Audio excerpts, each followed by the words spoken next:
After 4 weeks of intense football excitement and entertainment, the Qatar 2022 FIFA World Cup has finally come to an end. The world of football has a new champion in Argentina, and we are here again to wrap up our discussion on the Qatar 2022 series on the Kente Business Journal. My name is Joseph Amwakwata, and thank you very much for joining us for our final discussion. Today, I've been joined by my regular panelist, Nana Kusi, who is the CEO of KT Tender Heights, and also Nana Kwekudria, who is also the CEO of Ajuman Consulting Services. Gentlemen, you're welcome. Thank you, Aaron. It's been a long, 1 month of football. We didn't expect it to end this soon, but finally, it has come to an end, and we've seen how the teams performed, whether our predictions came to bear or not, but the script has been written. The story of 2022 FIFA World Cup has been completed. We've seen all that went on, and I want us to start today's discussion with our overview of the FIFA Qatar 2022 World Cup, starting from the host nation and what they promised and if they have delivered. Mr. Kusi, you are welcome. Thank you, Nan. All right. So today, what is your assessment of how the World Cup has been, especially from a point of view from the host nation? Thank you, Eko. And let me say thanks and then welcome our cherished viewers. If without you, we are nowhere. Thank you so much. Yes, my brother, as we started, the Qataris have done so much, the preparation, everything. I mean, they have done so much. And seriously, as a matter of fact, I said on my earlier when we started, I said, no, these guys are ready. But hey, they proved me wrong. They let me know that, listen, they are ready, and they did it. Over-prepared. Yes. I was amazed when you look at the stadiums and then the people were enjoying. I mean, you don't even hear that somebody has been robbed, this is going on.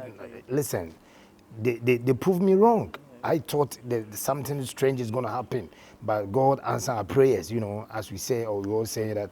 But the overview, the Qataris are very, very, they have impressed me. Yeah, and in terms of security, we heard the news about the Turkish government donating security forces to support the Qataris government because of, Qatar's population is very few, so their security definitely is not going to be as huge as other neighboring countries like Saudi Arabia and the rest. But Turkey played a significant role when it came to security because about 80% of the security personnel on the grounds were from Turkey.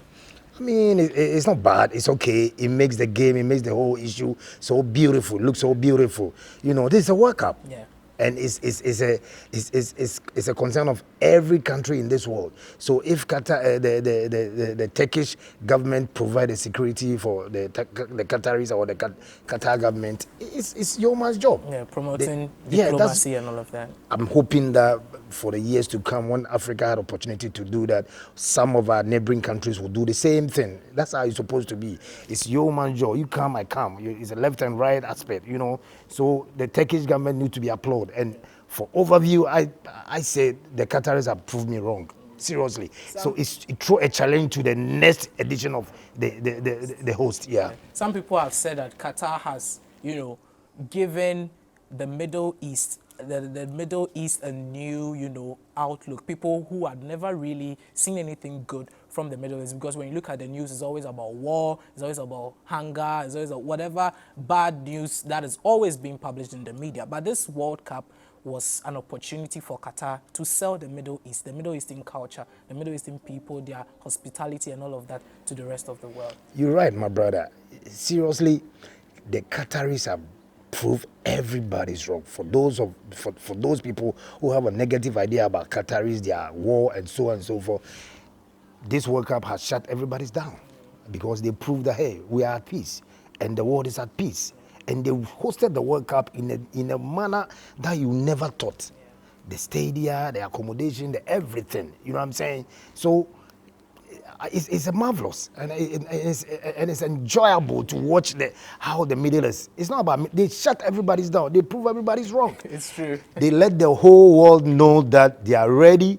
Every day, on any time you want them to do something, they will prove the world wrong. Yes. Yeah, because believe me, my brother, the world is growing, and everybody is at peace. Yeah. We are not at war, So the Qataris, I'll give them a thumbs up because they have proved everybody's wrong, and they have the beautiful ever World Cup. Yes. Yes. Okay, Nana Kwekujia, welcome. Thank you. So we have seen that Qatar gave us a new format of hosting the World Cup. This is the very first World Cup that was hosted in one city. And people are already making proposals that why doesn't FIFA adopt this, just like the Olympic Games where we have one city hosting everything in one confined, community. What do you think about Qatar's ability to be able to put everything in one concentrated area? Thank you, Ekwa. It's great to be on Kente Business Journal. It's been very much a regular for us, so it's good to see everybody. In regards to Qatar, and reflecting on your question, let me tell you what I was more impressed about. It really shows that football, soccer, is a unifier for sure. The reason being is, I think about a couple of years ago, okay, Qatar was under a whole blockade from most of the Middle East. Even their neighbors, Saudi Arabia, Bahrain, and all of Literally, that. nobody wanted to do business with them in the Middle East because of the position they had taken with Iran or whatnot. And to see the whole Middle East, come together under football, and have Qatar be able to provide top-notch security and hospitality, I think it speaks great volumes that you don't need to be a super country to be able to accommodate the rest of the world to enjoy beautiful soccer, right? So I think in terms of the model that they have utilized so effectively, I think it's going to be replicated. I think other countries are going to look at it and be like, oh my goodness, you know what? We're going to try that lean management approach that was utilized so well by Qatar, and we might be able to save money and even optimize, more revenue, So I think it's a great approach that has come to stay, Okay. Yeah. That's good. Let's move on to the next topic for discussion. We are in Africa. We're Africans. KBJ is for Africa.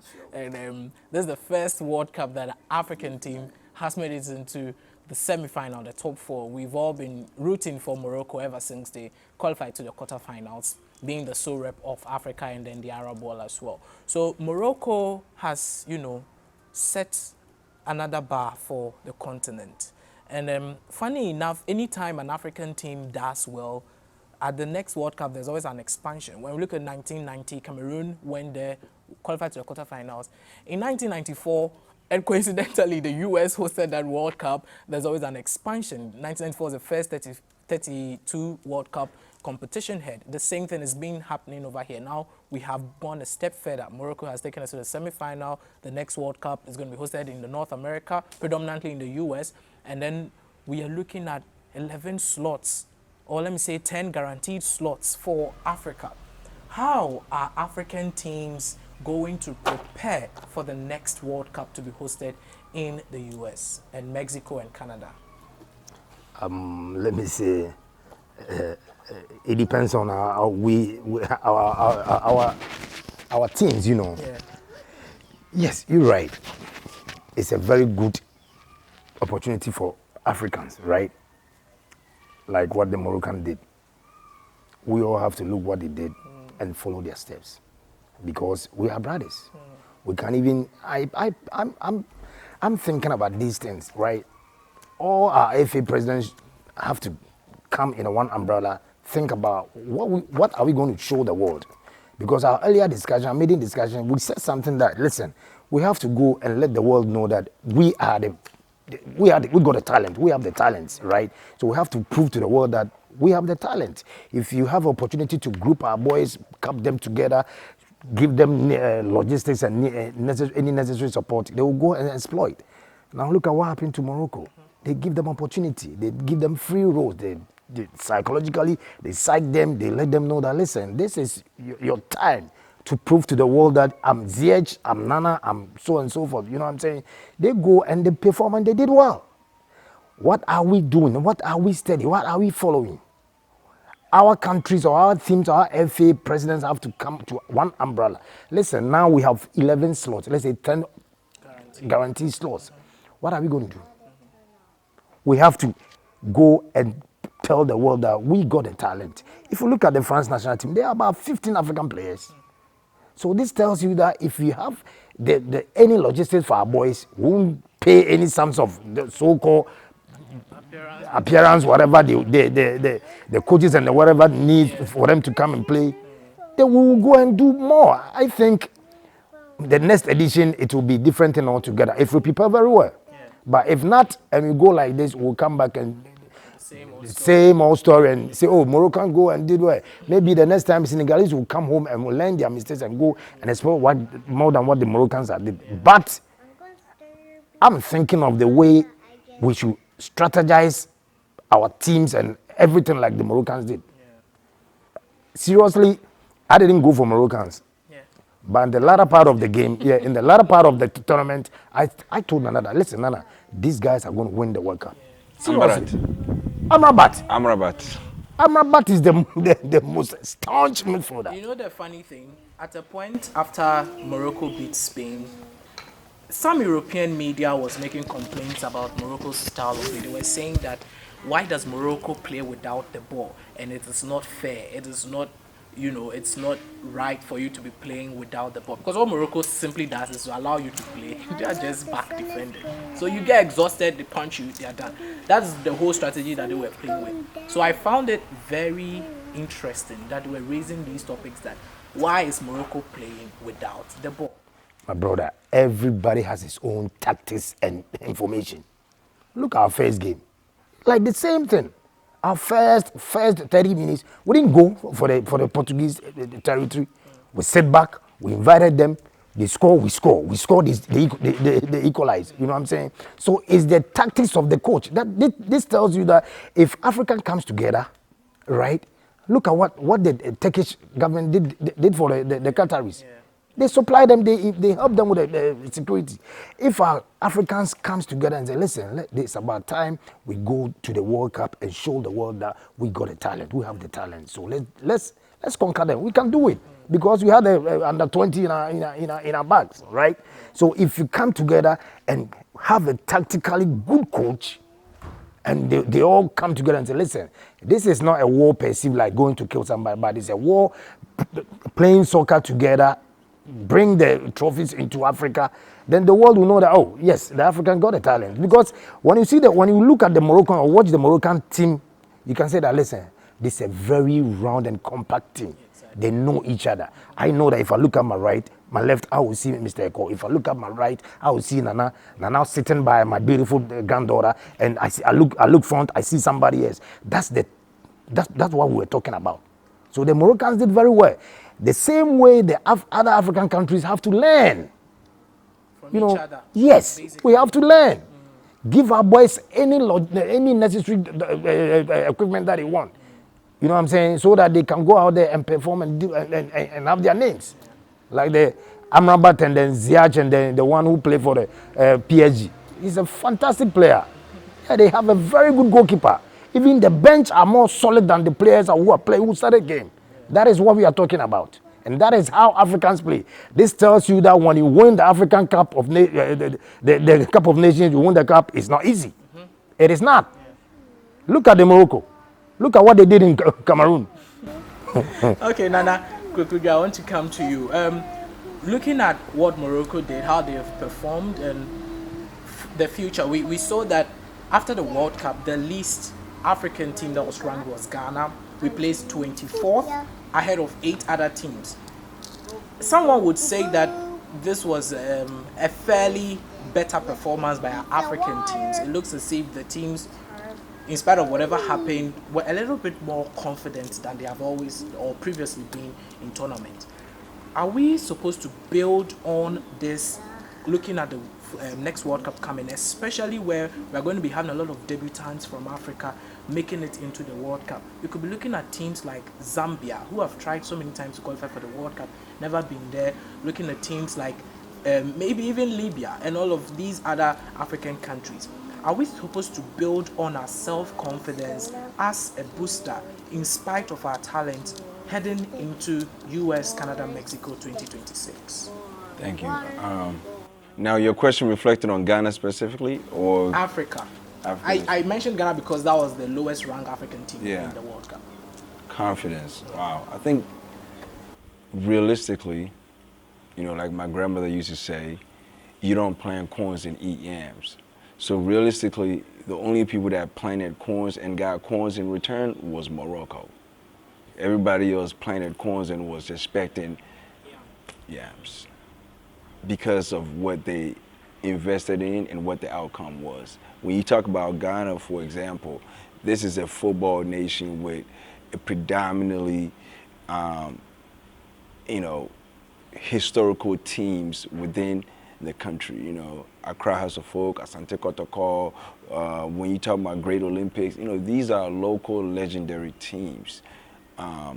So to have had a horrible AFCON and then come back and not learn anything from it, and then go with that same organization that you failed with at AFCON, go with that same mindset, that same intentions into the World Cup and expecting the different results. That's what I mean by planting corns and expecting to eat yams. You know, it's almost like you failed again. You know, it's insanity to keep doing the same thing and expecting different results. So I think confident-wise, only Morocco can feel confident, and I hope the rest of the African countries are not riding on false confidence. I hope they can really reflect and realize that it is time for intrinsic restructuring, proper restructuring. I'm talking about the whole Ghana national team. Maybe 4 players need to be remained.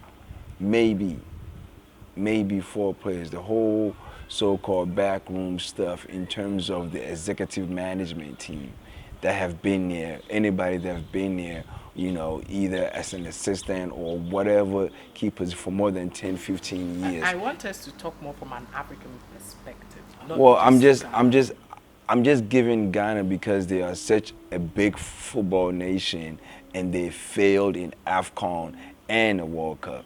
And people really expect, or people have high expectations of Ghana. You know, it's okay to talk about all that. We definitely don't have to be comfortable with these type of results as You know, a footballing nation. I mean, So Yeah, no, sorry. I'm so sorry for interrupting, right?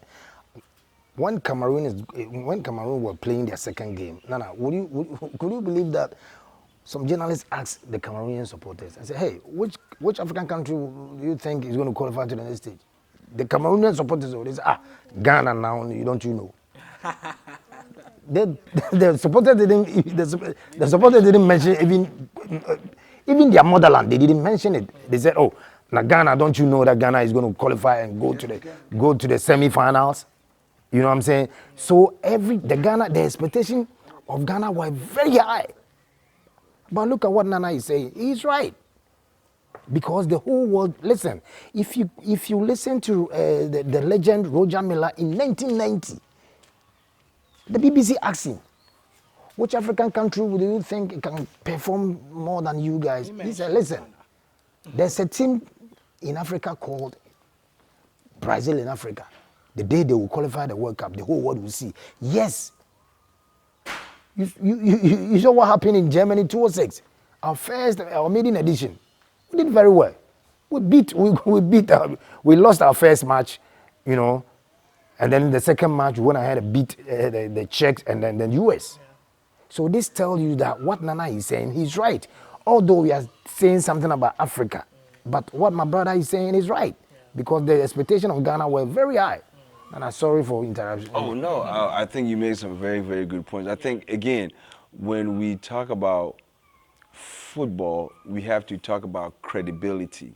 And you don't get credibility just out of nowhere, right? So Ghana has credibility. Egypt has credibility. Morocco has credibility. Nigeria has credibility. Ivory Coast, even Zambia to a certain extent, right?